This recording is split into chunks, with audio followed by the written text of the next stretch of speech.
लोगों का गौरा ऑफिशियल में स्वागत करती हूँ। मैं एक नाच गीत लाई हूँ। आप लोग को कैसा लगा कमेंट करके ज़रूर बताना। अगर गाना पसंद आए तो लाइक, सब्सक्राइब और शेयर करना। आगी लागो राजा तर सूरतिया, आगी लागो राजा तर सूरतिया, दुखवा में बीतल रतिया। आगी लागो राजा तर सूरतिया, दुखवा में बीतल रतिया।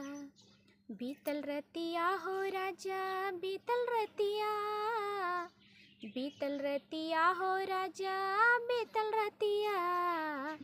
आगी लागो राजा तर सूरतिया, दुखवा में बीतल रतिया। आगी लागो राजा तर सूरतिया, दुखवा में बीतल रतिया। छोटे बखटिया सकेत बपटिया, छोटे बखटिया सकेत बपटिया, घुमहु न देला करवटिया, घुमहु न देला करवटिया, दुखवा में बीतल रतिया। घुमहु न देला करवटिया, दुखवा में बीतल रतिया। आगी लागो राजा तर सूरतिया, दुखवा में बीतल रतिया।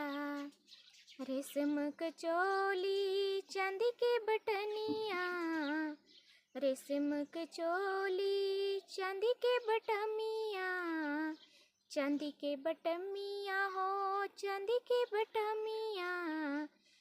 टुकुर टुकुर गाड़े मोर बदनिया, दुखवा में बीतल रतिया।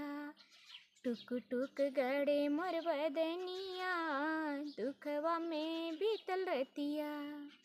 आगी लागो राजा तर सूरतिया, दुखवा में बीतल रतिया। बीतल रतिया हो राजा बीतल रतिया, बीतल रतिया हो राजा बीतल रतिया।